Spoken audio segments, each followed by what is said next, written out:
an ka nan diya ɲɛmɔgɔw sugandi ten an k'o kɛwale kɔrɔ lajɛ u ye mun k'u faso ye u ye mun k'u ka jamana ye u ye mun k'u ka sigida ye n'an y'o lajɛ an man ka fili abada cɛman ni musobaw bɛ yen n'an y'u bila u jɔyɔrɔ la jamana ye caman bɛ bɔ a kɔlɔlɔ la o kɔnɔ n'u tɔgɔ i ni sɔgɔma. Presque k'i fo k'i barikada laadafoli la maa o maa b'an lamɛn Bamako ani a mara bɛɛ lajɛlen ka foli lase ka dugawu kɛ d'abord tile fila na aussi presse yɔrɔ la a man di aw ka quartier kɔnɔ an balimakɛ walayi Ibrahima Fall n'o ye n terikɛ ye n'o ye n balimakɛ ye a ka ca ni san 20 ye an bɛ baara kɛ ɲɔgɔn fɛ ni journaliste min don adamadenya la bɛɛ b'a dɔn kosɛbɛ kosɛbɛ kuma gɛlɛn nka min ma fɔ a tɛ siran a bɛ tiɲɛ fɔ donc a ka adamadenya na donc ba b'a kɛ cogo don o Ibrahima Fall a ka ca ni san damani ye fari tun jogolen tɛ kosɛbɛ taali ka segin bana min don finalement nga donc kalifa min tun b'a ni Ala cɛ donc an ka ɲɔgɔn la kosɛbɛ an bɛ dugawu k'a ye kunu a ka tasibila kɛra kosɛbɛ alhamdulilayi nga donc komi aw yɛrɛ sigiɲɔgɔn don an sigiɲɔgɔn don an kɔrɔ don o don Ibrahima Fall ye mɔgɔ ɲɛnama ba donc bɛɛ b'a dɔn kɛlɛ o kɛlɛ n'a kɛra hali kɔsa in na ne weleli nga donc chargeur la parce que a tun bɛ baara kɛ n'o ye kosɛbɛ a ye n wele k'a fɔ ko Togo i ka photo kelen ci ma parce que ne ni e an ye baara min kɛ hali bi nga donc n bɛ a diyara n ye k'i bilasira donc n bɛ se ka tɛmɛ o dɛmɛ don i la n b'a don i la o de tɛmɛna ni ɲɔgɔn cɛ a ma tɛmɛ kalo 1 ani kɔ kan donc sɔgɔma joona o don sufɛla la nga donc an welela k'a fɔ ko bana ye man ɲɛ a bɛ tasibila la kɛ ka se a ka denbaya bɛɛ lajɛlen ma bɛɛ o bɛɛ nga donc adama ni o ni nga donc bɛɛ bɛ saya nɛnɛ c'est pour cela an bɛ fɛn o fɛn kɛ an k'a dɔn k'a fɔ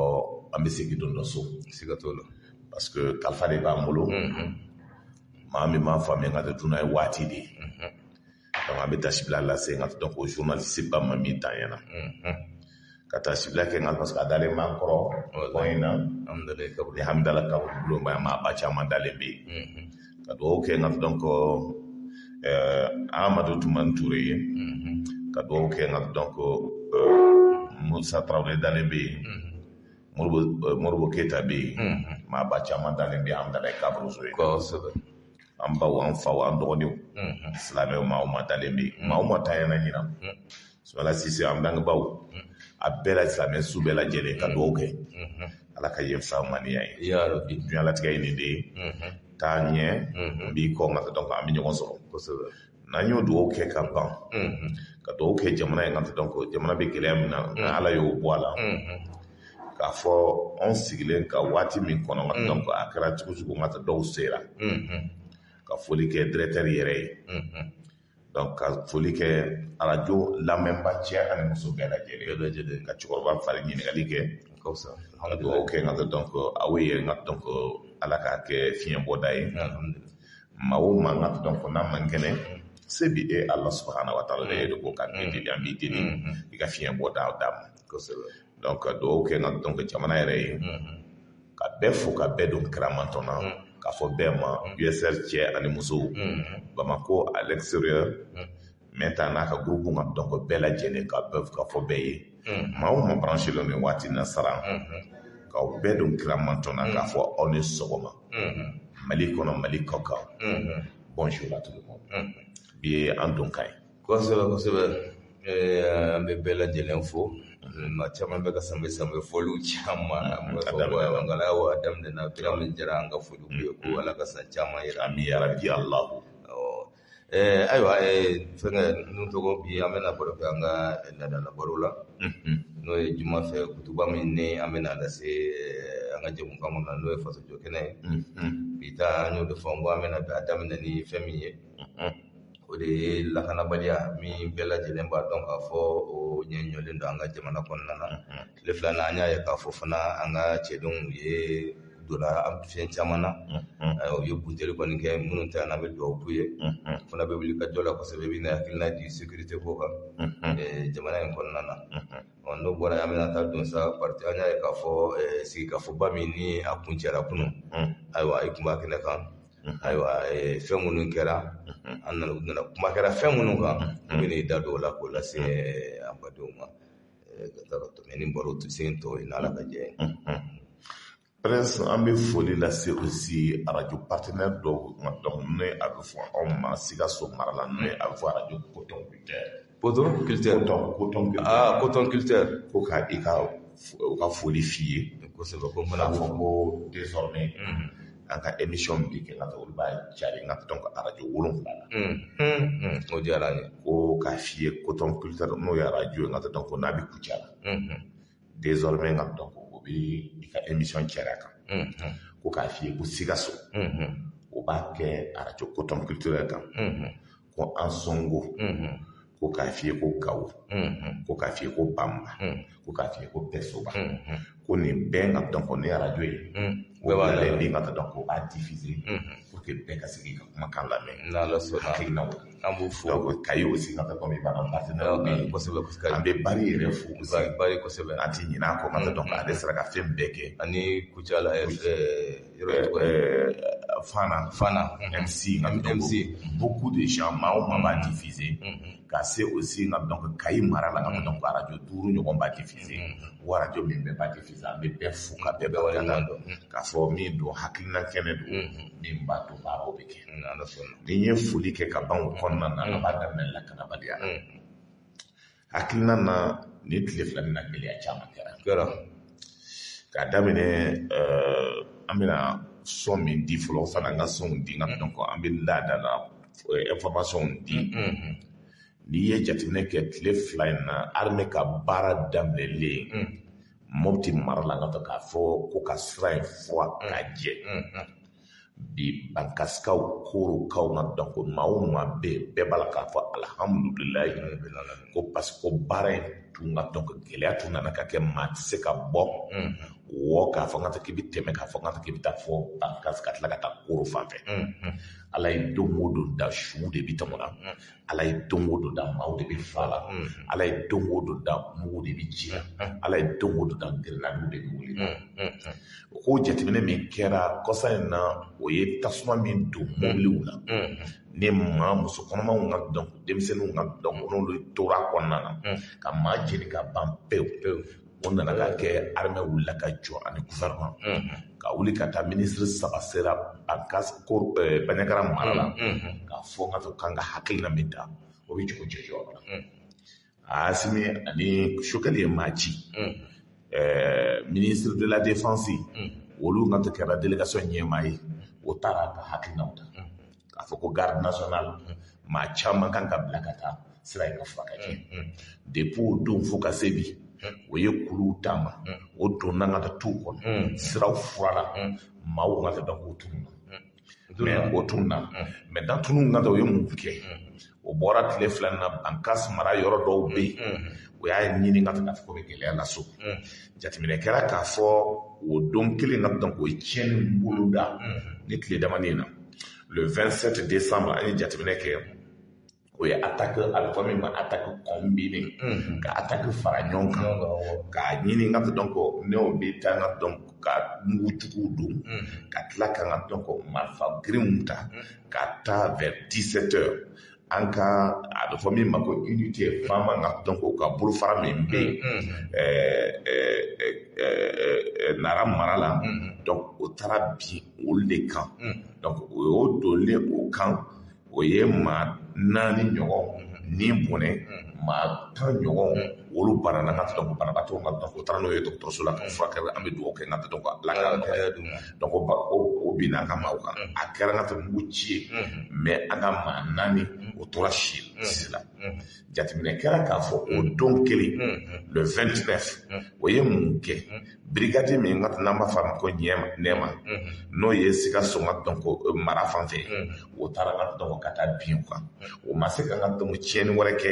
o ye ala minɛ k'u ka mobiliw ŋa to k'o jeni ka tasumaw don yɔrɔw la jateminɛ kɛra k'a fɔ Gawo o don kelen le 28 le 29 donc mun kɛra an ka maaw ŋa to donc ni o ye ŋa donc ONG international ɲɛma dɔ bɛ yen donc n'o bɛ baara kɛ a ka ca ni san depuis 2013 an sɔn ko o taara ŋa to ka du kɔnɔna na ka taa minɛ ka taa n'a ye ka taa hali bi ŋa to donc a b'o bolo yala yala la an t'o yɔrɔ dɔn jateminɛ kɛra k'a fɔ insécurité ko in na Bandiagara ko in gɛlɛyalen donc le 28 Mali armée le 29 décembre o ye disposition ta n'an b'a fɔ a ma ko yɔrɔ min ka donc opération dɔ boloda opération aérienne marifaw ka donc ka avion wuli k'a fɔ Sure n'o ye an ka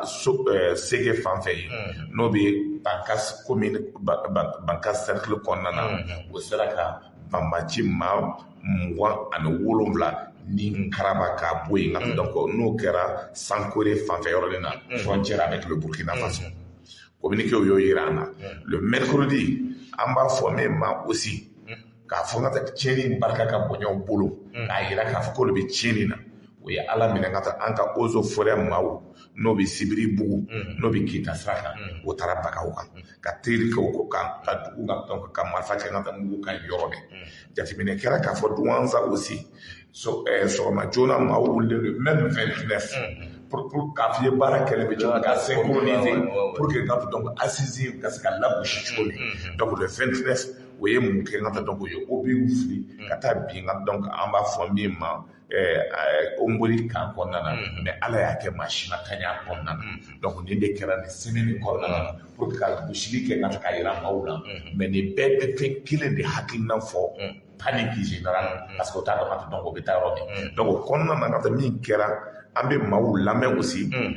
son min dira anw ma parce que comme an ka maaw bɛ yɔrɔw la n'a kɛra ka donc o b'a ci an ma an b'o lamɛn ka taa k'o son di pour que maaw k'u hakilinata sɔrɔ aussi ka taa donc a kɛra cogo min maaw k'u ka hakilinata sɔrɔ donc n'i ye jateminɛ kɛ nin bɛɛ la a bi baara in hakilina de fɔ wa baara in tɛ se ka kɛ ka taa ni maliyɛn denw m'o tɛgɛ di ɲɔgɔn ma donc pour que an k'an tɛgɛ di ɲɔgɔn ma il faut que jamanadenw k'a faamuya k'a fɔ ko in bɛ kɛra mɔgɔ ko tɛ ko in bɛ kɛra jamana ko don ko in bɛ kɛra Mali ko don ni maliyɛnw y'a faamuya k'a fɔ ka taa donc ne dɔrɔn ka a ko fitiri n ka du ko tɛ Mali ko don n hakili sɔrɔ yen ka taa donc solution bɛ se ka sɔrɔ a kɔnɔna na donc aujourd'hui an b'o position de la an bɛ dugawu kɛ donc pour que jamana ka se ka basigi hakilinaw ka se ka taa jamana ka se ka bɔ o gɛlɛya kɔnɔna na donc an bɛ taa rapidement k'a lajɛ foyi tɛ bɛn bɔ foyi tɛ jɛ ka sigi ka fɔ foyi tɛ bɔ wo don donc an bɛ taa joona k'a lajɛ an bɛ se ka min sɔrɔ ka taa donc son in kɔnɔna na k'olu di joona pour que maliyɛnw ka se k'a dɔn k'a fɔ baara min bɛ kɛla hakilisigi don a tɛ kɛla par hasard attaque min kɛra an b'a daminɛ ka taa donc assise min attaque min kɛra Falabugu gɛlɛya bɛ yen gɛlɛya bɛ Falabugu mais na an y'a jateminɛ aussi ɲɔnɔ mana na bandiw bɛ min kɛla aussi an ka daminɛ ni ɲɔnɔ ye donc ni an ka mɔgɔ bɛrɛ la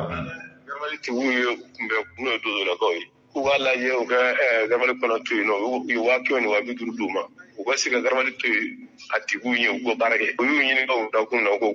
olu bɛ baara la olu tɛ sara olu ka wari ka kan ka ɲini ka d'u ma olu yɛrɛ kun na garamali la u bɛna taa ɲini u yɛrɛ ye garamali la u kɔni kɛlen sa garamali donna min na garamali donna ye 4 ye ba garamali da ye 2 ye garamali da o ye 2 ye u y'a donna 4 bɛ minɛ ka don garamali kɔnɔ u sɔrɔ ko ma dɔw kɔni tɛ k'u pan garamali kunna sa minnu ma se ka bɔ u y'olu minɛ u wariw bɔ wulada fɛ da gara dafiya ni waati mɔgɔ bɛna taa so waati min na u taara sira donna 2 bɛɛ minɛ mototigi sira u yi minɛ dɔw b'a 2 dɔw b'a 1 moto kuratigiw olu 10 da dɔw 20 o kɔni y'o kan an na dimanche an ka sugu la garamali kɔnɔ an yɛrɛ kɔni an b'a kɛ cogo kɔnɔ an bɛ maa dɔn u la an bɛ ba sirigi dɔn ba sirigi an b'a dɔn an b'a fa dɔn an b'a ba dɔn filanan o bɔ nɔnɔ kɔ u b'a fɔ ko Hayidara o ye nɔnɔ ko Hayidara ka dɔ ye o yɛrɛ kɔni o dodo ka taga yɛrɛ sigilen don nɔnɔ kɔni de bɛ dɔɔni u dɔ bɛ ko kundugu foro ni ɲɔgɔn cɛ dodo bɛ tile diɲɛ don o don dodo mɔgɔ bɔ mɛ u kantigɛ ye se t'a ɲɛ fanga taa n'a ka sugu ma k'a fɔ ma kuma dabila an ye ɲɔgɔn tigi ɲɔgɔn ye an t'a kan an kɛlɛ tigi ɲɔgɔn dama don a marifatigi ni giresi kɔnɔ tɛ ɲɔgɔn kɛlɛ ɲɔgɔn ye nka ni mɛnna k'i bɔ kɔnɔ na i b'i kɔfilɛ dɛ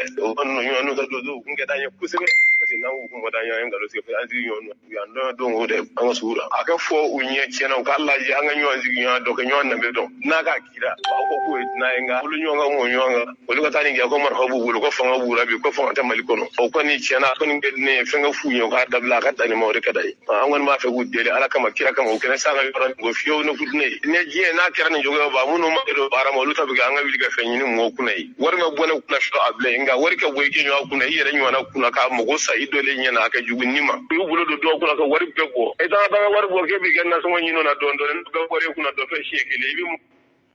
ni ñoo fan fay nga bandu be min kela donc ambe segi kana rapidement aussi ka lege attaquer me kela kita comment ça s'appelle ambe frabu la même fois frabu ko ma donc angola mais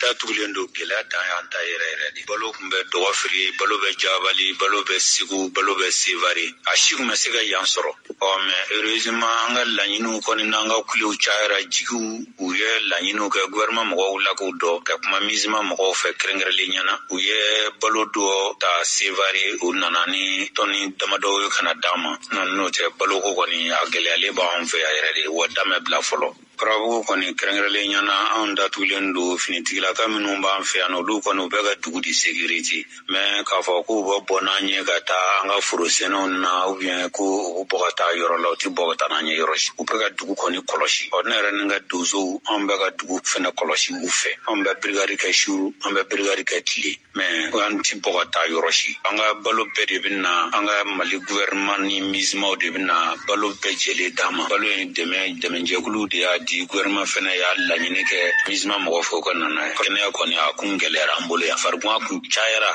ase anga banawato min taragata sigu Dr. Sula enfenye mo ani nani abisu mo flare faturo lola to ko na alhamdulillah lufsara bu ko nana bi fura ko de bana dugu kono ya futino anga kene aso tigira mo min be ale ko na ba se ko la ani anga finitila ka ko Dr. Lu ko no mo fura ke fura ko bi ali bi angoni e ko rew me ko anga finitila ka be ga baraka yoro jamfe ko na la sona ku bina se anyeru fe nga o me se anyeru ko no fe afokoni an ba fo jadisi do me jadisi minundo jadisi dinonde de jadisi dugli undu an sigi nyondo an bu don bando sabi anga demsen do bala ko se no yulu progoto ko mo fla faga ke kele kantige ke na blanga du sukofe ke min douana kele ko ni ku bale mina yu kanya ya gushi o ya zuru demseni mo duru mina ka juru siru lu bolula o minyu kanya o bolle nu ya le gushi anga dozo minu be gardi lo lu yeru e tiri ke kata ko te fe mingo ko ku demsen nu bla ko nonde ko dozo bu be faya demsen nu na le uye andomba fudi yula unu marafa o se ke o tame jadi su no fe kana de parce que unanche ati 1 kilometre bo fala ko me anyoro ba do choe choche ni boro bifa nu e mugu tira ni nege mi mina obi mina tegera obi kanti ko ne surashu ke la dilikanu ka bonya koso en venet se ka bo kele mi flandara ko mo ma be fanga fe luti fe wangwa ba fanga de fanga wanti faso jamba fo jenge bi ali bisa nyongo ni ba nyini mali tamate ko jebe ni manga sababu mi msega mali pon ka on fro ko bon manga nambara frabu ambeta kita angala ambal mom so ye kurafoni soro ko sura ko marfati do na kita ko kata posu atake ino ako kira chodi abo aere palla do ka marfati tani me janu ka se kita folo ye sori bugule pele atake kominere lo so chebe ka ye o le ka tibara ino fe mo ko basima ko mulso kadu te kanya tanu kono to kon la ka se muwa wakati ma aya me ka fogu kita fana posu atake aere be mena kula ne dogono me sigile kene malala anklobe marfati kana kwa donc o kofe ne re korumsu kam godo fana be no o wele ke ga foku civil do jogina in konna la kwa me pasima make tentu kama ni formally autorité widro o ka fereke kala je ka la kama ba ko lasi anga dugulano pasila ni taraje nya orlaina aku amano godoni chaela ame de men sunu siraga ande mega ila kana paga la sanga dugula bitia ko sobre pasila ni asia follower ko kita posuga atakita a reflena ambe como ya normal season no ande sigla dugul no la na aglisite parce la era mi flenani kita posure achema ja ko sobre andu tarona ku bana pasila afra ku ka kisuchi yoro ga jini an kɔni hali bi an bɛ appel lase u ka se ka fɛɛrɛ kɛ ka na lakanabagaw ye kita nɔ parce que la kita bɛ ka kɛ duguba ye nin fɛn sugu ma an ka dugu kɔnɔ tiɲɛ yɛrɛ la n'a fɔra ko tɔrɔbaw ka attaque tantɔ a ko cɛla a ma nɔgɔn donc an bɛ wele bila an ka Mali faamaw ma u k'u hakili to kita fana la nin ko n'a a ɲɔgɔnnaw la. Ne ye Sule Dolo ye Ɲɛna commune maire de don. Monsieur le maire, an ye kunnafoni sɔrɔ ko Ɲɛnakaw fɛ yen kunungo e fɛ yen ko wulikajɔ kɛbaaw donna yen nɔ kunungo fitiri waati a ko kɛra cogo di? Effectivement u nana kunungo fitiri waati fɛ. An bɔra min kalama dɔrɔn an nana la mugu ci kan bɛ ka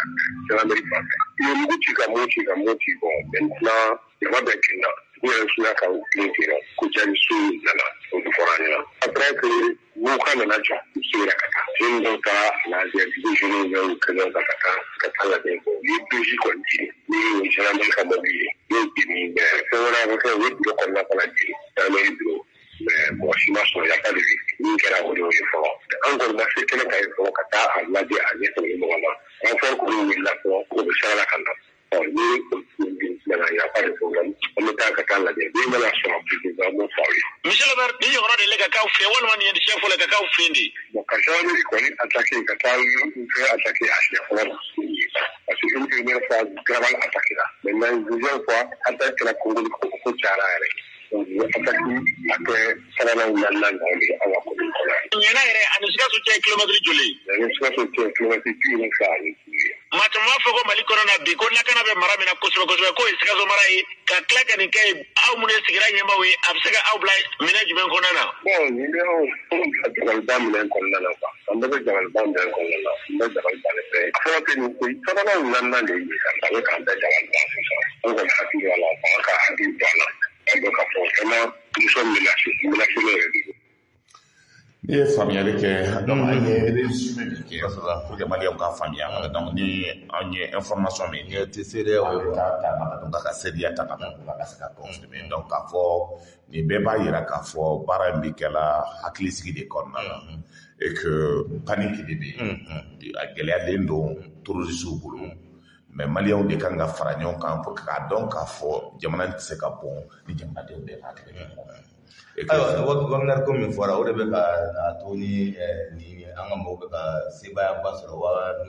non parce que min don baara min kɛlen don sisan gouvernement ye hakilina kura de ta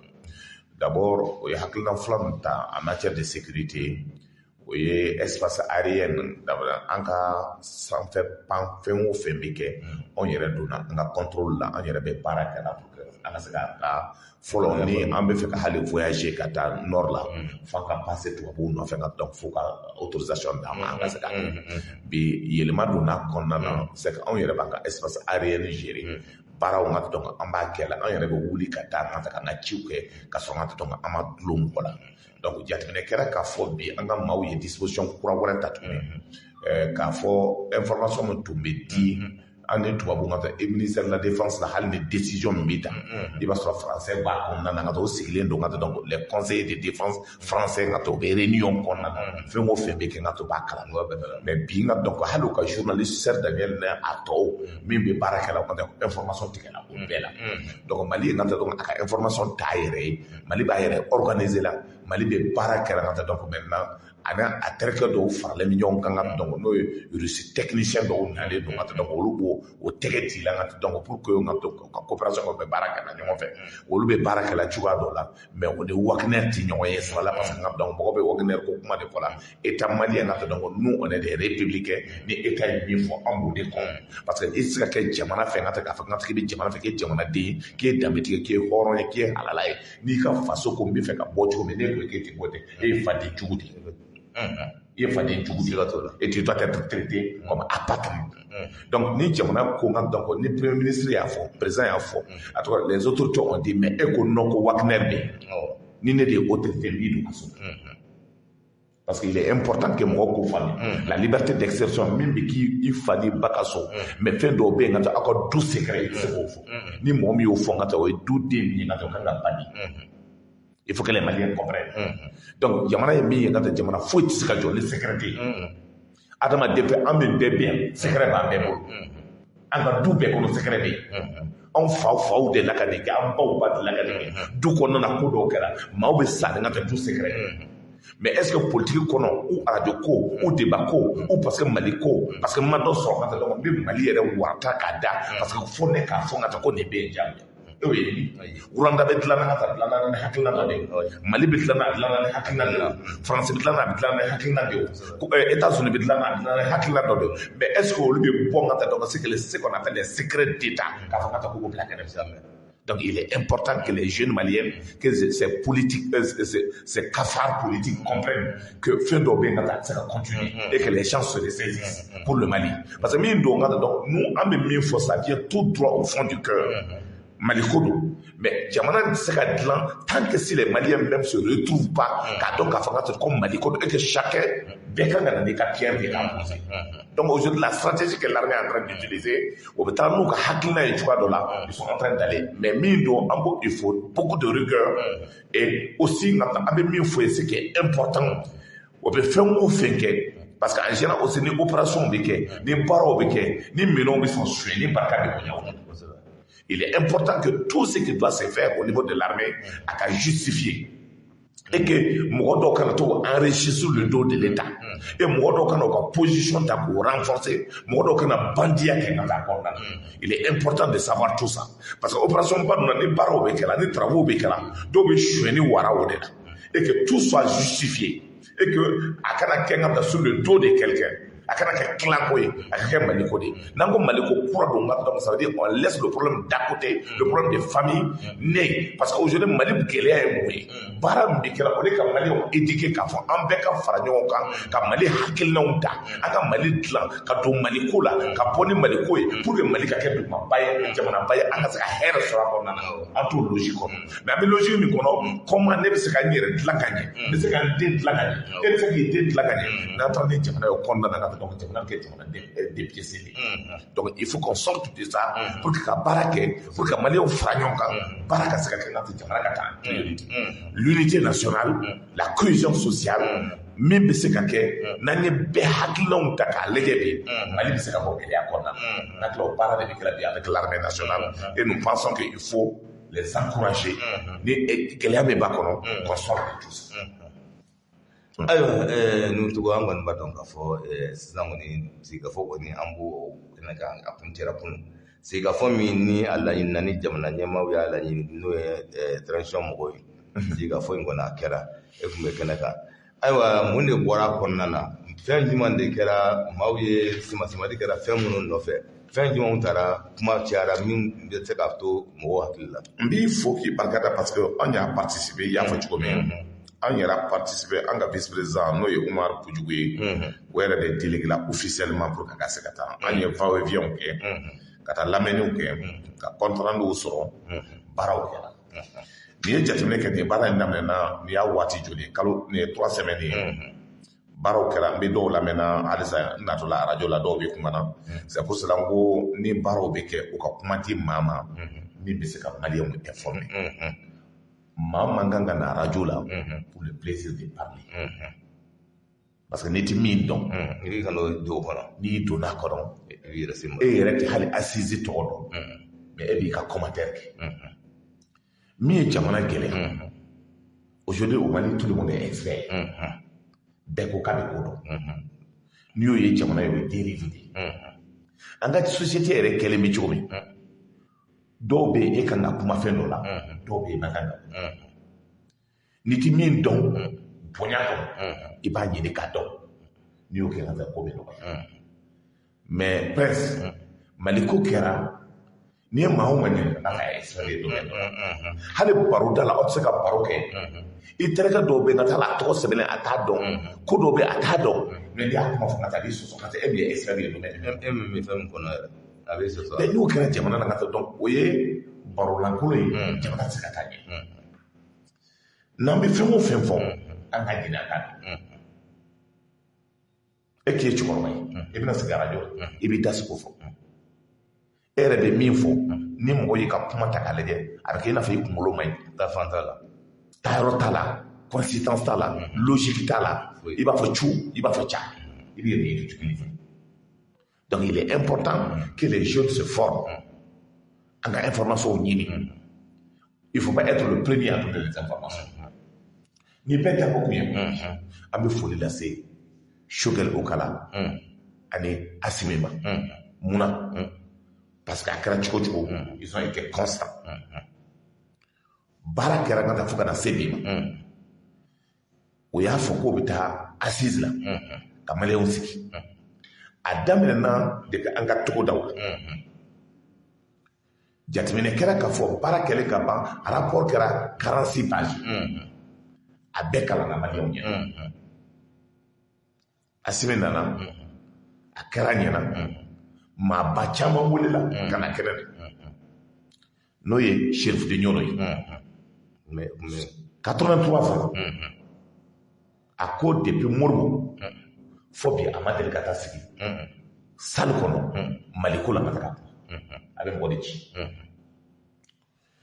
mɔgɔ bilala ka taa nɔfɛ n'o ye Choguel Okala ye ka ka invitation d'a ma k'a wele ka na avion taara nɔfɛ ka na ye Bamakɔ a donna avion kɔnɔ a nana 7 heures ani Assimi bɛ taa ɲɔgɔn ye 10 minutes ka tila ka tila o tilalen ka taa assise la 30 minutes o ɲɔgɔn ye kuma na o kɛra ani Choguel Okala sigilen Choguel Okala Maïga samedi le 25 14h10 a taara Diko bara a ka so a taara ka carte d'invitation da k'a invité Diko ma Imam Diko mais Diko ma ye kɛnɛ a ye mɔgɔ bila ka taa ni carte ye Segu karamɔgɔba dɔ bɛ yen ni bɛɛ b'a dɔn bi o bɛ to k'a fɔ min bɛ kunna awɔ an ka taa an b'a tɔgɔ fɔ Kane tun kan ka na dimanche ala kɛ a fari man da la an bɛ dugawu kɛ n ka dɔn pour que ala k'a nɔgɔya a y'a woloden bila ka na n ka fɛ k'a yɛrɛ Choguel a ye Hayidara wele ko n ye carte bila ka taa k'iya ko n yɛrɛ bɛ na Hayidara ko kana taa n ye carte sɔrɔ n bɛ na diinɛ ɲɛmaaw a ye carte bila ka taa a ko n bɛ taa o ko ko na na n bɛ na chrétien ɲɛmaaw Yatara ani an ka ɲɛmaaba n'o ye Monseigneur ye olu bɛ yɛrɛ kɛnɛ kan Bamako kabilatigiw k'a daminɛ commune bɛɛ la kelen kelen région a tun kan ka kɛ min na a fɔra ko 600 et quelques communes a kɛra 720 communes ɲɔgɔn na maa 1000 ani maa 600 o nana salle kɔnɔ a fɔra ko wariko don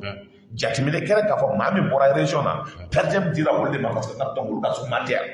sinon maa o maa bɔra Bamako tɔw bɛɛ ma tɛ ma baara kɛra denmisɛnninw a fɔra ko kɛlɛ de bɛ kɛ maa si ma wuli ka kɛlɛ kɛ mɔgɔw kumana fɛn o fɛn b'o ni kan o y'a fɔ fɛn dama de tɛmɛ taara fɛn fɔlɔ ye jumɛn ye ko ka jateminɛ kɛ ka taa fɛn o fɛn n'a bɛ don tiɲɛni na n'a bɛ fɔ ka taa k'i ye ça veut dire mérite ni kodɔn ko ka kodɔn labonya Mali kɔnɔ fɛn o fɛn ni tiɲɛni don secteur o secteur la ko k'o lagosi suɲɛni kalabanciya yoro mɔgɔlankolonya administration na ko k'o lagosi o ye hakilina fɔlɔ ye hakilina filanan na ko jateminɛ kɛra k'a fɔ administration kɔnɔna na tiɲɛni min bɛ kɛ a tɛ se ka continuer maa ko min bɛ kɛ yɛrɛ ko min bɛ kɛ service ka kɛ i n'a fɔ i ta hakilina min ka di k'i b'a kɛ k'a tɛ se ka bɛn a kɔnɔ thématique 13 de la domaine bɛɛ kɔnɔna na jateminɛ kɛra k'a fɔ ko Mali service civique min ka n'a tɛ kɛ maliyɛnw ka taa kalan min bɛ kɛ pour que i k'a dɔn i ka jamana yɛrɛ ye min ye n ye kuma min fɔ pour que an ka baara kɛ k'a fɔ maliyɛn bɛɛ ka fara ɲɔgɔn kan jamana an bɛɛ ka fara ɲɔgɔn kan pour que jamana ka se ka bɔ baara la jamana ka se ka fara ɲɔgɔn kan jamanadenw ka se ka hakilina ta ko an ka baara kɛ jamana ko la an ka bɔ mɔgɔ ko la an ka bɔ du ko la an ka bɔ kabila ko la mais an ka na jamana ko la pour que jamana ka se ka wuli ka jɔ ko Chine taara ɲɛ ten de ko Libi taara ɲɛ ten de ko jamana tɔw taara ɲɛ ten de ko n ka na jamana ko de la k'an ka mɔgɔ ko bɔ a la ko ka na parce que ne de ye ministre de la défense ye n bɛ somɔgɔ don n bɛ n balimakɛ don n bɛ n mɔmuso don n bɛ tanti don n bɛ énergie la n bɛ n den recruter ko an ka bɔ o kɔnɔna la ka kɛ Mali ko ye Mali tɛ mɔgɔ fata ye mɔgɔ ba ta tɛ Mali ye bɛɛ de ta ye bɛɛ de jɛ don ko n'an bɔra o la ka to ko jateminɛ kɛra k'a fɔ ko bi ko gɛrɛbudenw kɛlen ka jamana kɛ cogo min ka taa ko ka yɔrɔ sɔrɔ min bɛ se ka formation d'u ma n'u tilala u ka baara sɔrɔ gɛrɛbudenya in ka dabila Mali kɔnɔ delili ka dabila Mali kɔnɔ parce que min don k'a ti ɲɛ k'a bɛ denmisɛnnin kɛ fuwari ye a bɛ denw kɛ vagabond ye e ka dɔn hakilina t'a la ka taa école coranique ko ka c'est à dire o ka bɔ yen Mali kɔnɔ e ta ka jɔ a jɔyɔrɔ ko parti politique ko cayalen ko charte de parti politique ko jateminɛ kɛ ka k'a la parti politique kɛ i n'a fɔ k'a cayala trop ka tɛmɛ baara min kan ka k'a kɔnɔna programme ba min kan ka sɔrɔ ka tɛmɛ ko programme ba nin bɛɛ programme tɛ yen ko maaw ka fara ɲɔgɔn kan hakilinaw kɔnɔna ni e ye ka kɛ socialiste ye aw ka fara ɲɔgɔn kan ni e ye communiste ye aw ka fara ɲɔgɔn kan ni e ye nin ye aw kan ka ɲɔgɔn sɔrɔ ko diyagoya ko bɛɛ ka kɛ ɲɛmaa ye ko tɛ se ka kɛ o charte de parti politique ani réorganisation la donc k'u ka se ka kɛ jateminɛ kɛra k'a fɔ bi an bɛ yɔrɔ min ka taa dɔn n'a bɛ fɔ ko denmisɛnninw ka baara ko ka baara ɲini ko jamana foyi tɛ se ka taa ɲɛ ni denmisɛnninw ma baara mɛ ko denmisɛnninw yɛrɛ ka bɔ fuwariya la o k'a dɔn k'a fɔ kalan kɔrɔ t'a ye ko n'i ye nin kalan kɛ diyagoya fo n ka nin baara de sɔrɔ ko denmisɛnninw k'a dɔn k'a fɔ gouvernement min ka taa kalan dɔ d'i ma e de bɛ t'i ka adamadenya ɲini jamana caman na a bɛ ɲini mɛ k'a fɔ n ka taa dɔn diyagoya baara ka taga ne ma e de bɛ taa baara kɛ n'i kalanna ka ban o y'a bannen parce que kalanba t'a ye min bɔra école la ninnu dɔrɔn n'i ye jateminɛ ka togoda la olu denmisɛnninw de ka ca o mɛ olu caman tɛ taa école la ko ka nin hakilinaw ta baaraw ka se ka kɛ ko jateminɛ kɛ ka kɛ ko accord min kɛra ka taa ko ka accord ko ka segin ka accord kalan et que accord ka se ka taa lawaleya jateminɛ kɛra k'a fɔ aussi ko société civile min b'an bolo ko u ka politique ko yɛrɛ ka jugu ni ka dɔn politique mɔgɔ ta ye société civile ta o de yɛrɛ bɛ place yɛrɛ de ɲini na ka tɛmɛ ala tɔw kan ko k'a dépolitiser ka politique bɔ a la société civile ka kɛ société civile ye min bɛ se ka hakilinaw ta o ko n'an bɔra nin bɛɛ la ko jateminɛ kɛra k'a fɔ ko an yɛrɛ ka dɔn min tɛ mɛnni kɛ min tɛ yeli kɛ donc tuma dɔw bɛ yen ka taa i b'a jateminɛ k'a fɔ ka taa dɔn o bɛ baara kɛ ni tɛgɛ ye k'a yira u la ka taa dɔn k'u bɛ kɛ cogo pour que ka kuma faamuya n'an b'a fɔ o ma ko langage des signes ko o ka se ka don telew la o ka se ka don yɔrɔw la pour que o ka se k'o baara kɛ jateminɛ kɛra k'a fɔ bi an bɛ yɔrɔ min ka taa dɔn constitution ye an ka mara la kuma foyi tɛ secteur ko la ka taa démocratie ko la politique ko la école ko la an ka adamadenya kɛcogo la an ka diplomatie ko la o magala nin bɛɛ secteur kan institution dɔw bɛ yen ko k'o ci ka bɔ yen k'a tɛ foyi donc ko dɔw bɛ yen ka service ti bɔ adamadenya ka se ka dilan c'est à dire an taara an ka fini de ko k'a jɛ an ni ɲɔgɔn cɛ maintenant anw sigilen don ka min kɔnɔ ka taa a fɔra ka taa ko transition ko nin bɛɛ lajɛlen a kan ka kɛ waati jumɛn mais kuma ma kɛ kosɛbɛ élection prolongée la ayi min hakilina min fɔra transition prolongée ko la ka taa ko de 6 mois à 5 ans ko k'a ta o kɔnɔna na o kɔrɔ ye mun ye kuma an ye jateminɛ min kɛ a kɔnɔna na a bɛɛ lajɛlen fɛn fila ɲɔgɔn de bɛ bɔ la majorité se dégage pour 2 ans alors majorité à 2 ans à 3 ans la majorité se dégage donc il est important au cas foyer techniquement baara min na kɛ a fɔra ko les techniciens ni nin bɛɛ kɛra ka ban synthèse min bɛna kɛ techniciens de bɛna fara ɲɔgɔn kan les personnalités les 15 personnalités choisies olu de bɛna sigi k'a lajɛ nin waati kɔnɔ avec les ministères ka dɔn nin waati na élection bɛ se ka kɛ nin waati na organe unique bɛ se ka kɛ nin waati na nin de bɛ se ka kɛ nin waati na nin de bɛ se ka kɛ o de bɛ kɛ chronogramme o de bɛ bɔ avant le 25 ka taa di CEDEAO jateminɛ kɛra ka nin bɛɛ kɛ ko nana ka se yɔrɔ dɔ la ka taa kuma dira Asimi yɛrɛ ma a ye bɛɛ fo k'a fɔ an bɛ Mali ko de la et que maa min mana kɛnɛ u k'a dɔn k'a fɔ Mali ko don et que bɛɛ kan k'i yɛrɛ lajɛ k'i ka dimi ta ka bɔ yen ka Mali ta k'i ka politique ko bɔ yen ka Mali ta k'i ka dimi bɔ yen ka Mali ta a ko n'an ma don kɔnɔna na ko gɛlɛya bɛ kɛ an bɛ Génie Moulaye fo min ye président de la commission d'organisation ye ka foli lase n y'a fɔ tous les membres du gouvernement min bɛɛ bɛ les représentants diplomatiques kuma kɛlen kana se Hasimi y'a yira bɛɛ la k'a fɔ résolution min bɛ bɔ nin kɔnɔna na ani tɔw tɛ kɛ kelen ye mun na parce que a bɛ kɛ diyagoya ye parce que fɔlɔ ni baaraw kɛra ka ban n'a tora u b'a fili bɛɛ kɔnɔ ko a tɛ bɛn ko anw nana de tile damanin na ka fara ɲɔgɔn kan ka kuma Mali kura kan Mali min kan ka taa anw sigila ka hakilinaw de maabaw nana ka sigi ka bɔ jamana yɔrɔ bɛɛ la semaine 3 baara ka kɛ hakilisigi ye baara ka kɛ communaliw la ka na fo ka na se région la ka na se Bamako kɔnɔna na an ka sigi ka kuma ko n'i ye jateminɛ kɛ a bɛ badenya fɔ a bɛ hɔrɔnya fɔ a bɛ danbe fɔ a bɛ jamana kanko kuma fɔ a ko il est important bɛɛ k'a faamuya assise tɛ mɔgɔ kelen ta ye mais Malien bɛɛ de ta n'a ɲɛna a ɲɛna an bɛɛ ye n'a tiɲɛna a tiɲɛna an bɛɛ ye bɛɛ k'a dɔn k'a fɔ jamana in ka bɔ gɛlɛya kɔnɔna na o de da ka d'an bɛɛ lajɛ a ko k'a b'a fɔ Maliyɛnw ye a bɛ se k'a fɔ Maliyɛnw ye ni assise fɛn o fɛn ka n'a bɔra la a chronogramme a baaraw kan ka kɛ cogo min constitution ka taa hakilina min fɔra a b'a ɲini CEDEAO cɛ ani muso bɛɛ fɛ o k'olu dɛmɛ pour que baara in ka se ka kɛ o kana gɛlɛya lase o ma parce que min don ni an précipité la cogo cogo ka taa ni baara kɛcogo ma ɲɛ tiɲɛ de k'a kɔnɔ a ko n ka ni solila k'a fɔ i bɛ boli k'a sɔrɔ i ma wuli ka sigi i bɛ bi a ko donc maaw k'a faamuya Mali ko don mɔgɔ ko tɛ mais jateminɛ kɛra k'a fɔ nin kɔnɔna na aussi dɔw y'a fɔ k'olu taara Malien denw olu hakilina an b'o to yen ka tɛmɛ mɔgɔ ko juge mais une chose est sûre i faso kɔni tɛ se ka fɔ k'a bɛ jeni i faso tɛ se ka tɔgɔ tasuma don a la e ka sigi k'a lajɛ mais i bɛ ɲininka de est ce que i bɛ jamanaden halala ye est ce que i somɔgɔw b'a kɔnɔ est ce que n ka taa e barajuru bɛ yan est ce que n ka taa donc e bɛ se ka to i ka so ka jeni k'i ɲɛba kan k'i siran la ko parce que i tigilen bɛ dɔ kɔrɔ wa est ce que Assimi de ta ye Mali ye wa est ce que Choguel de ta ye Mali ye wa olu sumaw de ta don wa olu ye Malien ka tɛmɛ an kan wa hakilina min bɔra assise la parce que e yɛrɛ bɛ se ka dɔ fara a kan ani maa min b'an lamɛn na olu bɛ se ka dɔ fara a kan ne ye min sɔrɔ k'a fɔ ayiwa yɛrɛ an ka dɔ fara a kan est ce que maa minnu ko k'olu tɛ taa sigi ka fɔ la n'olu yɛrɛ malidenw fanaw don ayiwa ni olu ka taabaliya ye a bɛna se ka kɛ ka fiɲɛ bila résolution in min bɛna ye la wa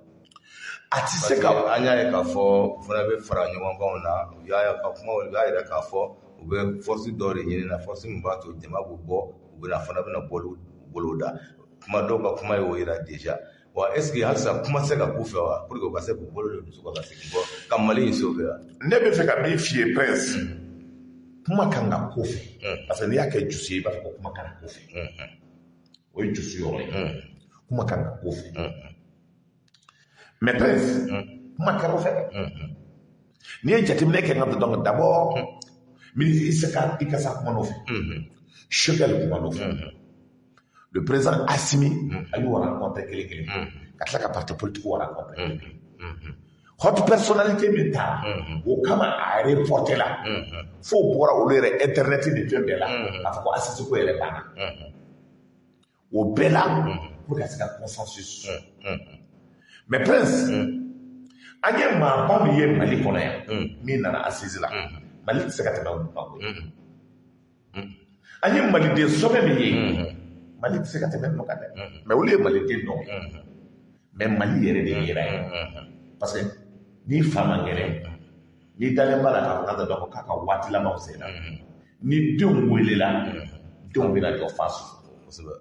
pour que o ma ni kunnagoya t'i la su i kana bin dɔgɔtɔrɔ ko i fa man kɛnɛ a dalen b'a la k'a tɛ bɔ a la ko waati tɔ man ca e ko non pour le moment fa ka bana nasira t'a la o kɔrɔ ta i bɔra ka denya la i yɛrɛ bɔ a la i yɛrɛ de yɛrɛ bɔ a la mais problème t'a la an b'o wele hali bi o ka sigi ka na ne o hakilila ko nɔ o ta dɔ de b'a la mais n ye min fɔ a bɛɛ la hakilina kelen de bɛ yen juguya parce que juguya ye mun ye fanga bina anw bolo an b'a tiɲɛ mais maa si tɛ se k'a to Mali maa dɔw bɛ yen 60% olu da tɛ politique la olu da yɛrɛ tɛ politique la c'est pour cela n bɛ wele de bila olu ma n ko aw hɔrɔn aw danbetigiw aw halalaw n'a ko ko jamana a b'a to mɔgɔlankolon bolo maalankolon bɛ tulonkɛ kɛ o la n ko aw ye na politique la n'a tun na politique la aw ye maaw ka kumakan lamɛn adamaden bɛ dɔn ni kuma de aussi halalaya bɛ dɔn ni kuma de danbetigiya bɛ dɔn ni kuma de a ye ta ye pour que a ka yɛlɛma don Mali ko la n'a ko k'a t'o kɛ aw foyi tɛ farati kɛ lahara n'a waati kuma man d'aw ye mais kuma kelen an b'a fɔ donc Mali ko la an k'a dɔn ko gɛlɛya b'a kɔnɔ ayiwa sanba yɛrɛ la k'a fɔ aw sabalen don radio fréquence sɔrɔ la nin waati la 93 buruburu 8 wala fɔ ko boliba na sugu na Sidiki Jabate tɔgɔ la kuma so kɔnɔ donc k'aw fo k'aw barikada donc nin hakilina bɛɛ la gɛlɛya de b'a kɔnɔna na mais solution bɛ sɔrɔ ayiwa fɛn yɛrɛ a résolution a kunba bɛ taa cɛ dɔn ɲuman même déclaration bɛna kɛ waati jumɛnw na k'a fɔ bɛn kɛra nin fɛn ninnu de kan min kɛra ka ban ka taa résolution kunun ka dɔn hakilinaw bɛɛ taara ka ban mais min don ka dɔn maintenant experts de bɛna baara kɛ le plus tard le 25 rapport bɛ déposer carré chronogramme bɛ di mais ɲɛ b'a kan tubabuw ka maa dɔw bɛ yen ka taa olu b'a la k'a fɔ ka taa ko délégation dɔ kan ka bɔ ka taa ka dɔn par-ci par-là donc bɛɛ ye ka dɔn ka hakilina ko de mais une chose est sûre Mali bɛ to a ka hakilina na donc pour que baaraw ka se ka kɛ donc ka an ka représentant min tun y'a baara bɛ kɛ ni nin fɛn ninnu kɛra a tɛ ɲɛ fo maga ka kɛ an ka constitution fana na o kuma est ce que bɛn kɛra o kan est ce que bɛɛ bɛna jɛn n'a ye ka fɔ parce que constitution ko in an y'a ye président caman y'a kuma fɔ mais ma se k'a kɛ non constitution ye procédure de ye bɛn bɛ se ka k'a kan mais une chose est sûre modification bɛ k'a kan ka taa priorité mun ye aujourd'hui mais ni baara kɛra ka ban ni président kura nana o bɛ kɛ parce que min don ka taa parce que a fɔra réforme dɔw kan ka kɛ fɛn dɔw kan ka bɔ Sénat ninnu ni fɛn dɔw kan ka don forcément fo ka constitution mais priorité ye mun ye bi an bɛ se ka fara ɲɔgɔn kan ka baara in kɛ cogo jumɛn pour que élection ka se ka kɛ jamana ka basigi fɔlɔ ni président kura nana parce que n'i ye jateminɛ kɛ ka taa révision ma se ka kɛ min na a tɛ ka waati la ka taa tun kɛra ka taa coup d'état de y'a bali sinon Maliyɛn bɛɛ t'o sɔrɔ o la baara kɛra l'affaire Daba Jawara donc bɛɛ tun jɛra n'o ye mais coup d'état de y'o bali parce que a tɛ ka waati la ka se y avait pas une opposition parce que a tɛ ka fɔ sera ka gagner mais tɔw siranna de ni article dɔ tun tɛ modifier Alpha ka waati la a ma se ka kɛ o kɔnɔna de la mais Alpha ka waati la ka donc IBK yɛrɛ de ye Alpha kɛlɛ n'a ye k'a fɔ k'a bɛ to ka troisième mandat ye donc olu yɛrɛ de ye ɲɔgɔn kɛlɛ donc n'i ye jateminɛ kɛ nin bɛɛ kɔnɔna na mais réforme bɛ se ka kɛ mais a bɛ kɛ hakilisigi kɔnɔna na ka taa o kuma fɔra donc maintenant transition aussi ka baara tɛ ye ka fɛn bɛɛ régler mais je pense qu'on va trouver la solution.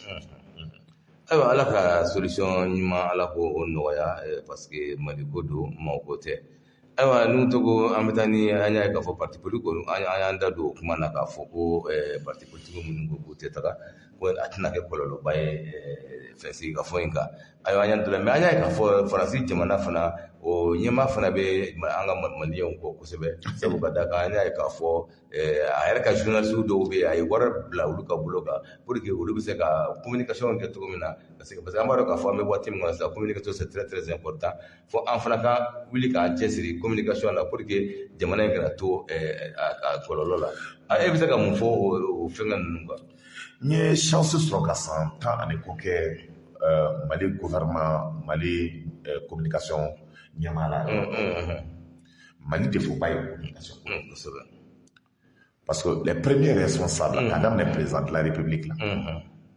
c'est pour ça la différence dɔɔni min bɛ communication na Choguel de wulila ka jɔ a nɔ pour prendre la situation à main parce que lui il a compris la nécessité ale b'a dɔn communication ye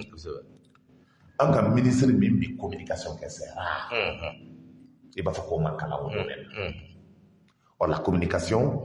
i bɛ fɛn o fɛn kɛ si tu ne communiques pas Maliyɛnw t'a faamu et aujourd'hui il faut avoir n ye jateminɛ de kɛ nka n'i ye Côte d'Ivoire ta surtout foyi tɛ hali n'i ye projet dɔ créer tu trouves que 16% du budget o bɛ kɛ ka taa communication kɔnɔ maaw bɛ bila ka kow ɲɛfɔ maaw ka faamuya ka baaraw kɛ et aussi encourager ce qu'ils font. Et même quand ils travaillent pour ça, pour les images, pour que les gens valoriser. On veut bien que la communication, on veut bien que la hacking pour que les Maliens soient fabriqués. Aujourd'hui, environ plus de 600 personnes au branché nous, des milliers de personnes sont en train de regarder un peu partout. Il y a même dans les États-Unis, dans les Français, dans la Belgique, dans les Parsis, c'est la communication. Donc, aux communications même les premiers communicants, moi de fois toujours, c'est les ministres. Mais les ministres maliens ne communiquent pas. Et moi, quelle est la communication qu'il a fait l'anglais, il a fait Warfly. Or, même dans la famille, il y a s'il n'y a pas de communication, il faut ça. Non, il faut raconter ça. Donc, dans tout ce qu'on fait, il y a s'il n'y a pas de communication, d'éducation pour mal. Ni Dieu me serait qu'à faire d'eau, il a tous les jours. Et Dieu me fera y aller ce qu'on a. Donc, excusez-moi le terme.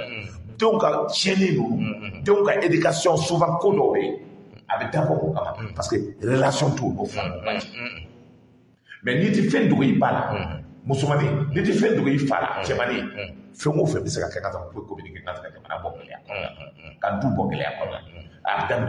il est important que les gens, on nous dise quoi, on nous dit quoi, et ce qui commande aussi au niveau de l'armée, on dit moi quoi.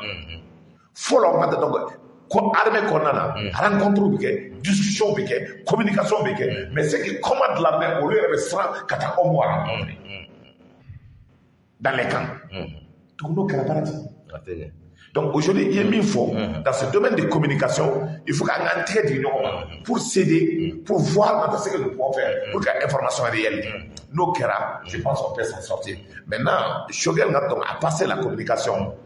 au ministre de l'administration territoriale, au Baraka la là. Mais surtout notre créé là au niveau même de l'État central, nous y avons donc ministère de la primature pour qu'elle fonctionne. Mais ça met des mots au Niamaya a surtout battu qu'elle fonctionne. Donc au lieu qu'un Baraka radio privé fait, au lieu qu'un contrat sur le journal fait, au lieu qu'un contrat sur la radio privé fait, au lieu qu'un contrat sur la télé fait, Malika n'a mis que Kaïra, Malia ou la Pogascan. Et à la fois, on a Kana, même si c'est quand la femme elle sera conne. Donc, en gros, c'est ça. Ensuite, quand on y est fora, quand on fera Kaglia. Mais on a bien Kanman de fora. Kana, Malipula, le Tawa Kanga Kandeta. Ni Anga Kantas, the Kambe Barakana. And I can for Tielawa, Fem Bashima Fennu, as Chaman, Otanga Kang. I'm the Barakano to go. Can be second to pull at home and a Florida. Chinois be donna cola parce que na folo de bo bi ambe sanu mi bola na sara ka sanu na chama so ne na folo bambulu donc na sara ka fe nyana ma on kire ngata donc anga kambi se ka do bala ngata pour ka se ka ngata fe nyemi be na fay parce que machine se ka développer wala kan mais pour que ngata mo ka na ka kan no fo ya so se aujourd'hui quand me faut ka tebe dunia kan me ka di ngalo def anglais de document nyama be dunia la ko na se be papier fron la ngata we anglais de français mais namba kala français be ngata tunno e jati me ke ngata français be disparaît la français est langue bi ka fa ko tuba ka ngata so tuba ka ngata langue nane tourde nyanga bilendo a fa ko langue nyanga bilendo o lu yere me ba fa ngata o le yere ka be donc maintenant on pourra bien condamner parce que wolo faut une solution do solo o lu ka deuxième langue anga ngode ni ngata deuxième langue me ni to wele parade be parce que dès ko ba mana ka ngata sila ka flo ba fa ko no kala ba fa ko no do no fa ka ba fa ko no manga chama be ka ko no ba da fa ko mana kan de follow do ko ba de follow be ne amoy o de ka no be se ka ke cho be ngata o de ka naska e no ba nga ka de be ba o de me ko so parce que tra yoro ba mana ka be na sara ko ke deuxième langue a be fo ni o yo discours ke en français abake bamanakana ne to be ministre de la défense la tumane na transmission na kata anga fama o beta ministre be o be kuma fa o ka teke fo ka teke mais ni o fala ne ni galga ci ko ba ni galga ta ba fa ko ni fara donc on est obligé nous tlala amba traduire ka donc bamanakana c'est ça comme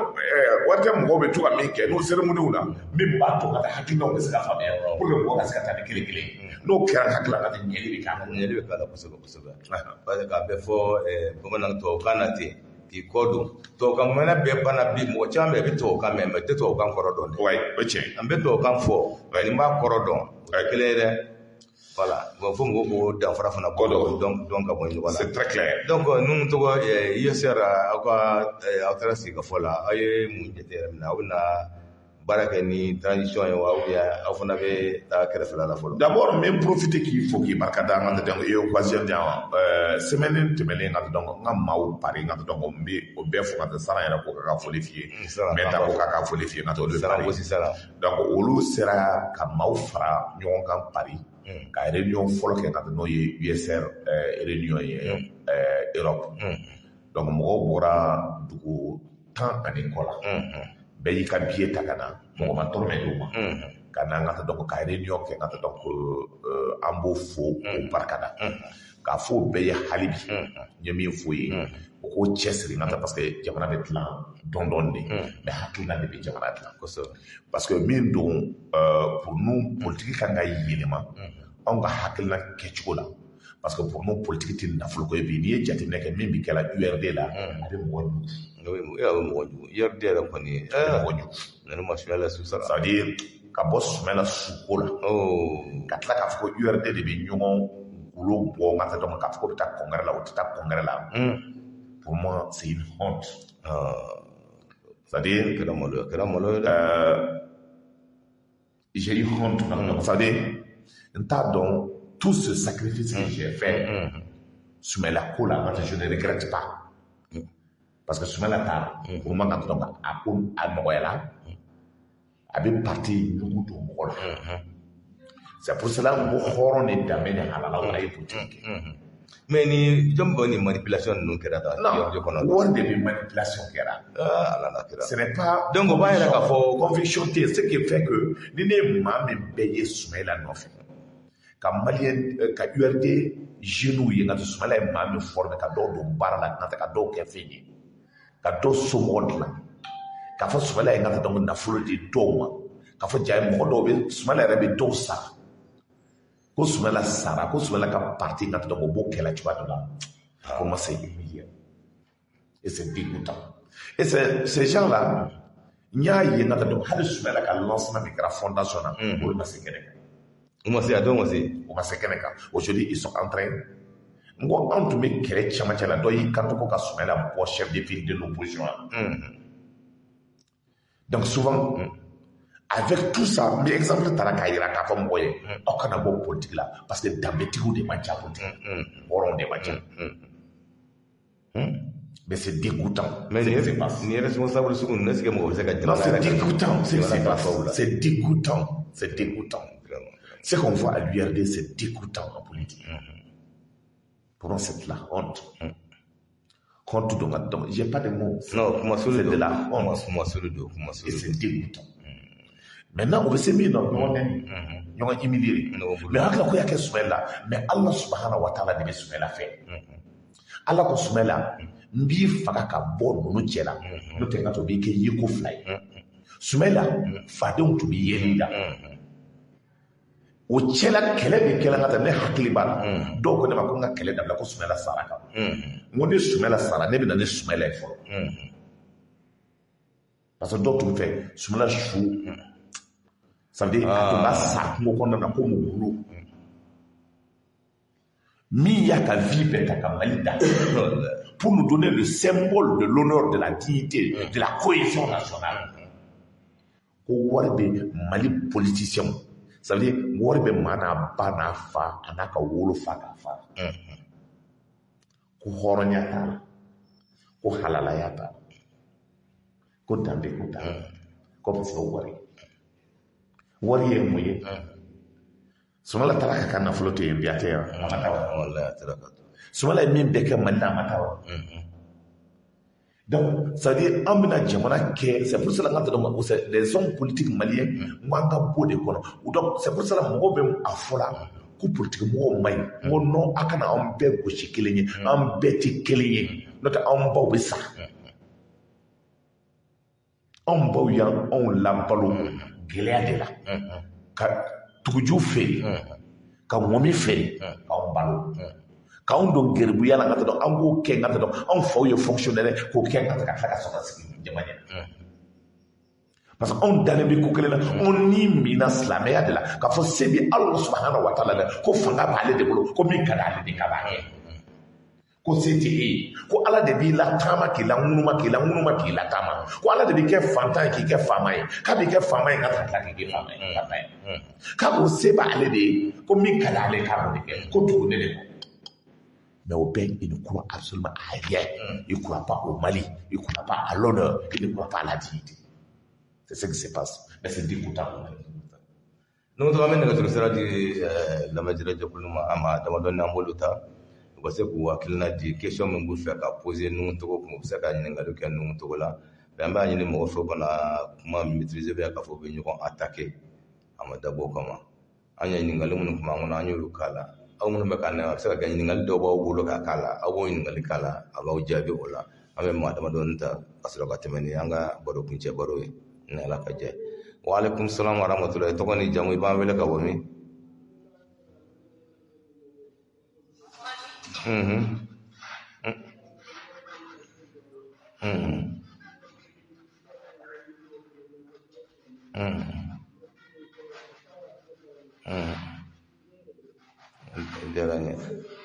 Bon, nous devons ma famille sur les gars. Et c'est gars. Et bien c'est gars. Ah. Ça va bien.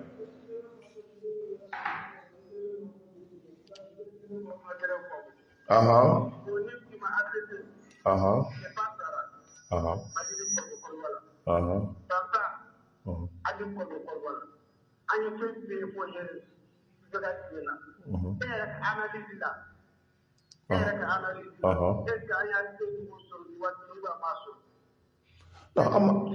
ATT ɲɔgɔn tɛ se ka sɔrɔ Mali kɔnɔ ATT bɛna siɲɛ kelen de ka taa o.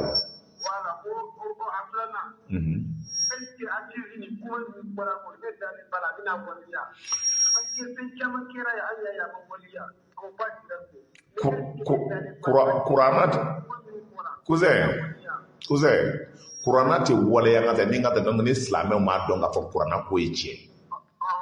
Donc min dɔn n'an bɛ fɛ ka waleya an de b'a kɛ. Hali ni k'i yɛrɛ soma t'i yɛrɛ soma a tɛ k'i soma ye. Donc min don anw ka da anw yɛrɛ la n'an ko ni adamaden ko min bɛ kɛ a bɛ kɛ.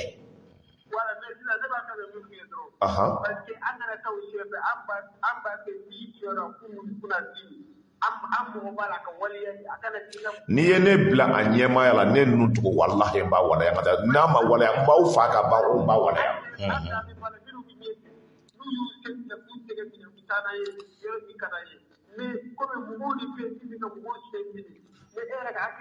Wo bɛ fura ka bɔ yen parce que a tɛ se ka continuer jamana tɛ se ka continuer o kɔnɔna na jamana o jamana n'i bɛ fɛ ka taa ɲɛ ka taa ni maa o maa tɛ se ka taa ni sɛgɛn ka taa n'olu b'i tɔɔrɔ kɔfɛ o bɛ fura de ka bɔ yen.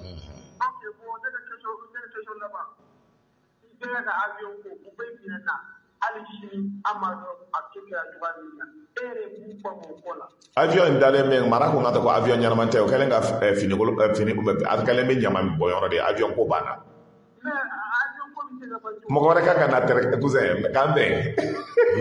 Merci beaucoup. An bɛ mɔgɔ wɛrɛ ta. 20 29 74 78 a bɛ komi n t'a dɔn français de tun b'an kɔ ni ma fili. français tun b'an kɔ. français tun b'an kɔ dɛ. A bɛ se ka kɛ grande sœur de n'a ma fili o kɔni an bɛ foli di an kanuba n'an lamɛnbaa bɛɛ ko dɔ b'an kɔ nɛgɛjuru la allo salamu aleykum tɔgɔ ni jamu i b'an wele ka bɔ min? Umaru Kɔnɛ Ɲamakɔrɔ Kɔkɔ an bisimila.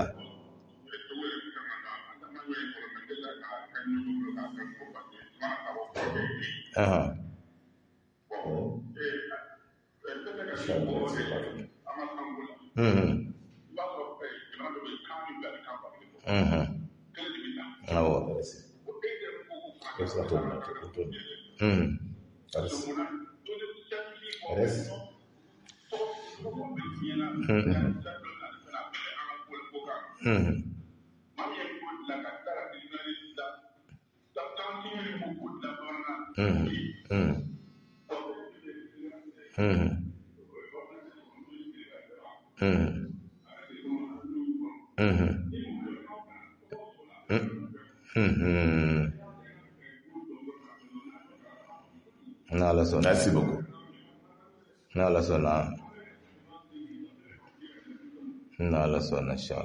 Merci. Allô? Oui. Allô? Salam alaikum. Allô, salam. Jondo. Moussa Sey Diallo. Make. Moussa Diallo. Ça va nous? Avec Jodi. Abakene. Amba. Baou fla befo. O diyara n ye an yɛrɛ mago b'a la. An b'aw lamɛn, an b'aw faamu, an b'a ye aw bɛ baara min kɛ, vraiment an b'aw fo a la. Ala k'a kɛ ɲɛta, Ala ka barika don, Ala ka barika don émission na. Ami. N y'a wele kanko in de la. Mɔgɔ caman b'a la k'a fɔ an ka kan dɔ choisi pour le moment. Parce que n y'a faamuya maliyɛnw bɛ yen, maliyɛn caman an dusu bɔlen don bi. An ka nationalisme de b'a an na bi. N y'a ye réseaux sociaux kan dɔw bɛ yen olu ko ni bamanankan taara olu bɛ bɔ maliyɛnya la. N y'a ye dɔw y'a fɔ ni kan wɛrɛ taara ni français taara n'an tora français kɔnɔ an tɛ bɔ nɔgɔ la. Nin bɛɛ ye faamuyali dɔrɔn de ye. Nin bɛɛ ye faamuyali de ye. N'i ye Chine ta ka Chine lajɛ, Chine ye mandarin ta, mais mandarin yɛrɛ tɛ mandarin standard. C'est-à-dire u ye mandarin min ta o tun ye Pékin kan de ye, u y'a ta k'a yɛlɛma k'a kɛ bɛɛ ka se k'a lafɔ. Sinon Chine 800 et quelques langues de bɛ yen. N'i ye Inde ta, u ye Hindi ta ka tila ka anglais ta ka fara a kan. Bon, n'i ye Faransi yɛrɛ ta, Faransi kan 75 de bɛ yen. Mais u ye Français ta, Français kun ye bari argot de ye. Bari langue yɛrɛ tɛ, bari argot de kun. Mais n'i y'a jateminɛ, u y'a ta depuis 1539 de u y'a décision ta k'a fɔ ko k'a kɛ langue nationale ye. Ura min ye décret ta, ale kɔfɛ u ye san 200 de kɛ pour que 1794 a ka se ka kɛ langue officielle ye. Mun y'o kɛ? Parce que u ye français min ta, langue caman bɛ yen min kun fɔlen don ye. A bɛ ta tuma min na Bretonw ni Occitanw ni mɔgɔ wɛrɛw olu ko o ni Corsiw ko n'a kɛra ye k'olu bɛ jamana ci u bɛ jamana kun. Mais san 200 kɔnɔ u ye académie française dilan. U y'u ka langue kɛ langue scientifique ye. U y'u ka langue comme ninnu tɔgɔ y'a fɔ cogo min na, u y'u ka langue la na k'a kɛ langue diplomatique internationale ye. O ye baara de ye. Langue 75 cɛmancɛ la kelen taara ka yɛlɛ bi bɛɛ b'a fɔ. O m'a bali tɔw ta bɛ fɔ région o kɛra provincial ye, langue provinciale ye. Donc ne bolo maliyɛn ka problème ye min ye dɔrɔn langue in b'a yira quoi. Ni langue in ta min na langue in b'a yira. Ni langue in ta pour que ka retombé kɛ hali ni assise min tɛmɛna. Mali problème na bɛɛ b'i miiri i yɛrɛ de la. Ne yɛrɛ. Mais n'an y'a miiri Mali la dɔrɔn an bɛ solution sɔrɔ. N'Ala sɔnna. Mali ye faama dugu de ye, Mali ye duguba de ye. Merci. Mali tɔ ye problème min ye dɔrɔn an ka bɛn an ka baara kɛ. Langue in b'a yira. Oui. An b'a fɔ Prince a k'i wele ka na an ka ka thème ninnu développer parce que maliyɛnw bɛ nin hakilina de fɛ n ka tɛ kalanbolo don a k'i wele n ka tɛ aw ka se ka na baro dɔw kɛ. Awɔ Ala sɔnna a ma. Pour que n ka tɛ jamanadenw parce que kalan diya ye nin de ye o.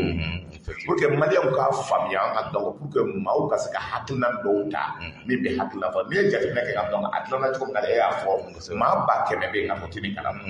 Donc an b'i fo k'i barika da mais aw ka parti n ka tɛ dɔn a bɛ ka kɛ jugu dɔ fɛ yen dɛ.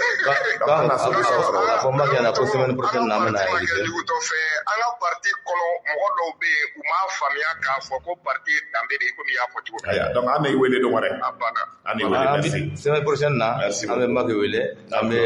dɔ b'an kɔ français an b'o ta. Allo salamu alaikum. Allo somɔgɔw. Wale kɔrɔmuso. Ko n bɛ dɔgɔnin ninnu tɔgɔ fana fɔ k'a salamu alaikum. Juma mubarak maliyɛn bɛɛ lajɛlen. Kɔrɔmuso a kɛra cogo di? A kɛra faama ye?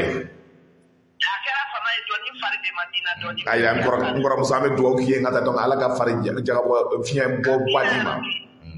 bɛ fɛ komi i ka explication jɛlen don. Ne bɛ fɛ i ka explication 3 de di yan, question 3 de bɛ n bolo assez rapidement. Ok. Ok. Institution min fɔra du futur président n'a ma ko bɔ a cogo la. Assise la o kuma fɔra. Mali ka production d'or. O fana kuma fɔra. Ani en question sabana est niée. En malien, nous ne prend qu'à la représentation à l'Assemblée nationale. Question sabana est Merci. Merci beaucoup. Merci beaucoup. Présentation. Merci beaucoup. Présentation malienne de l'élection en Dakar, occasion pour que désormais, comme Jamana Chamana ou représentant B, ou que c'est qu'à l'Assemblée là, ou que c'est qu'à Jamana Kumafo. France, donc ça veut dire, on amène à l'aide dans des barreaux, on a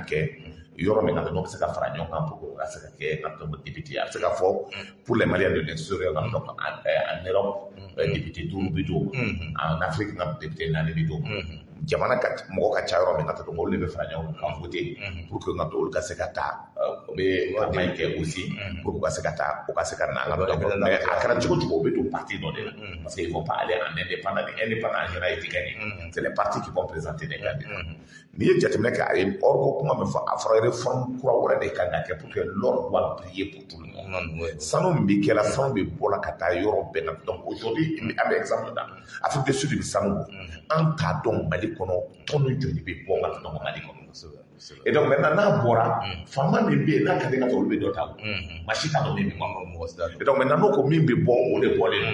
et aujourd'hui a fɔra yɛrɛ ka taa ko ka école dɔw créer l'école ka donc de géologie de pétrole et tout pour que an k'a lajɛ ka taa baaraw bɛ se ka kɛ cogo min o domaine ninnu n'o développé la an ka bɔ yɔrɔ bɛ se ka k'o de ye parce que si on a l'or comme ala ka hinɛ sɔnna la a ye hakilina dɔ fɔ ko structure min b'an bolo a bɛ tan de kɔ bɔ n'an y'o 20% an ka côté ka donc au niveau aujourd'hui ka donc bourse la comme Rwanda y'a kɛ cogo min raffinage d'or an bɛ se ka créer Mali an yɛrɛ b'an ka sanu exploiter an yɛrɛ b'a ka nafolo bɔ an b'an ka banques fanga ka donc garantie la an b'an ka kumakan ta an b'an ka écoles dilan an b'an ka usines créer an b'an ka avions dilan yan an bɛ ka Mali kɛ ka donc ça veut dire min bɔra Abuja ka building bɔ ka kɛ ji jukɔrɔ ka siraw dilan ka taa Gawo yan ni ka Tɔnbukutu ka na ni ka na an b'a kɛ mais o bɛ kɛ ka taa hakilina de kɔnɔ donc hakilina kuraw de kan ka taa pour que Maliens k'u yɛrɛ mais munna Mali ɲɛmɔgɔw tɛmɛn'o ma se k'o ɲɛsin an ka sanuko in ma k'a bila sanu ka se k'a meleke bɛɛ lajɛlen ye munna olu m'o kɛ mais o de ye problème n'i ye jateminɛ kɛ depuis Modibo ka kɛlɛ la ka taa donc fo ka na se ka taa gɛlɛya min kɛra ka taa sɔrɔ ko gɛlɛya min kɛra n'i ye jateminɛ kɛ a fɔra ko dugumakolo tun ye état ta ye min état de bɛ dugumakolo gérer n'i ye Guinée ta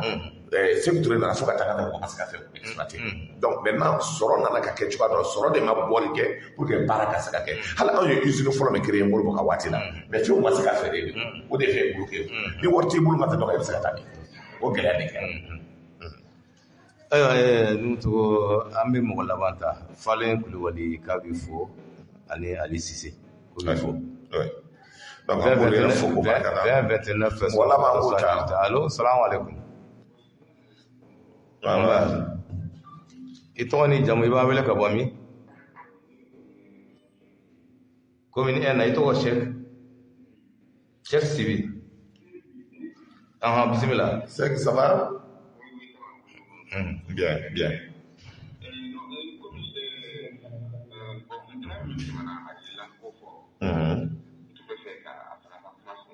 vas-y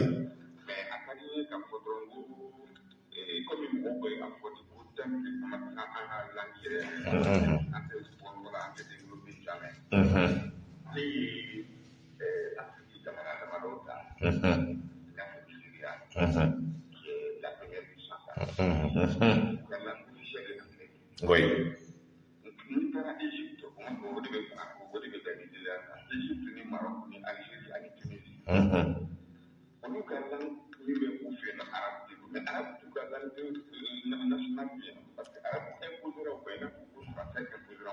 ala ka barika d'o la don o don kalan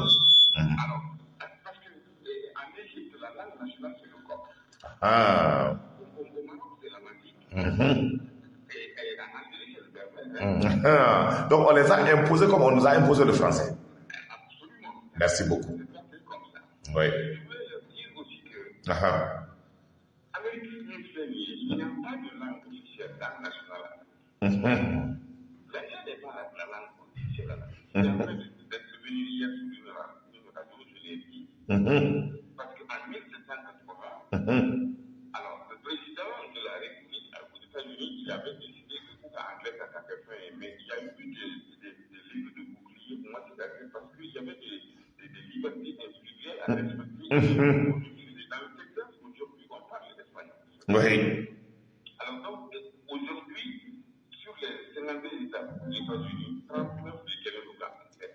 les autres ne l'ont pas. Donc, ce n'est pas dans l'exécutif. Oui. Oui. Là, on dira qu'en Suisse, les langues officielles en Suisse sont l'allemand d'abord, le français et l'italien. Oui. Ce sont les langues officielles de la Suisse. Merci. Et la Suisse n'est pas des. Merci beaucoup. Alors donc, je voulais rajouter ça. Oui. Il faut que nous fassions attention aux universités individuelles. Ok.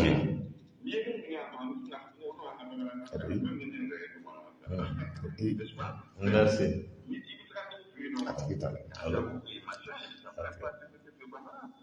Merci beaucoup.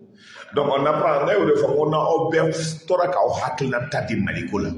si les intellectuels continuent à contribuer pour le Mali, vous savez la différence entre nous et le Sénégal, c'est ça, c'est que les intellectuels interviennent pour donner au Haklanba, comme moi on est aussi mais moi je vous invite à intervenir beaucoup pour que les gens comprennent. Nous kera ambe bois parce que malais chama be waf ko be min don kasoro ta don. On apprend tous les jours. On apprend tout. Merci beaucoup. Et je vous souhaite une très belle journée. Que Dieu vous garde. Alors que nous avons mais faut le dire fin ko kabi fo Ismaila Fane awo kabi fo ma o jama be fe ka do me ambe bita joya yo de fo ngam donc ka be fo ka be barkada am se ka fili ngam donc parce que souvent on est très dur très critique nam dona ma be gasila ngam donc ambe ya fadeli ngam donc ka fo ambe fuli damne o de be émission de jawse anga chkorba na ngam muskorba am bawla donc ambada on est ala ne fla ne bawi amada mine bara madame Maiga tanti madame Maiga anga foli ba tro foko baraka Traoré anga foli ba mamina Jallo na foli bana foko baraka anga foli be madame Nyafo Fati Bengali amba fo deuxième peu kono ka deuxième peu goro na bella jelen fo ole matusi amba fo hippodrome na madame Traoré Mariam Jara hanne mana garabal madame Jara bebe anga foli ba te yeser mawde di kene kan nyabe strana ngata ko foko baraka da ka menta fo ka baraka da ka professeur fo ka baraka da Ablaye Salam ko foko barkada donc folie bi ken donc Emmanuel Togo ko fo Kassim Arama ko fo internet kan Bass Dramé no un petit frère ko foko barkada donc Bala donc on a fait ko fo tous ceux qui sont sur internet Mamadou Traoré donc on le foko barkada tous ceux qui sont sur internet ka fo folie bi là c'est aussi Kassim Traoré Kassim Baramade Kassim donc madame Diara Djeneba ngata ko foko barkada madame Sinaye ko Fatmata Dambélé 312 association Sori Diakité l'ancien maire de Kona Ali Kemeso la famille Kemeso Kona ko foko barkada ka vraiment donc ko foko barkada wartemna Laurent ko foko donc ka do ok donc ambe foli ke madame Sinaye ko Aminata Niari colonel Fabo Siso Sinaye ko fo ka ministre Mamadou Dipassi fo ni foli ke Mohamed Ka Sako ko fo sans fil madame Diakité Awa Dubia la directrice des ressources humaines ko fo pranti fama ko fo ko barkada foli be se amba o magata donc noye Adam Sissoko noye maître Demba Wolobaye yeri fuzu donc Woloba donc no ba na mena de watina master semi ko fo ko barkada ba nanyo foli da se Mamadou donc Jawara atete bugula vivant ko fo lafia bugu kumba hajjake atete 8 logement na ka foli da se aussi balma muso be bebal me Bamako ana lamine donc c'est 8 logement ko defo madame Traoré Cécile Diakité ko fo penda ibanga mena de watina Abdra Kader ko fo ko bakada dumbia la fo uli ka fo ka bakada taximane Issa Tabo honorable Mankini honorable nya nasra madame Traoré Lobo awa sila ko fo ko bakada hawa Traoré hawa Jam ko fo madame Bouro Matal ko fo ka Grewili mo ko be fo ka bakada foli bila c'est aussi Madame Diallo Mahamdalaye et Sangare Iban Lamena Amdalaye Natno Tina Nyamaye Foli bila c'est Amba donc Noye Mamouna Touré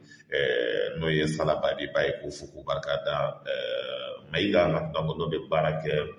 alu ma i kan ka taa woloba ni waati na a b'an lamɛn n'an ka donc ale bɛ ba kɔfɛla na k'o fo k'o barikada foli bɛ lase aussi an tɛgɛw ma o ma b'an lamɛn Seydou Traoré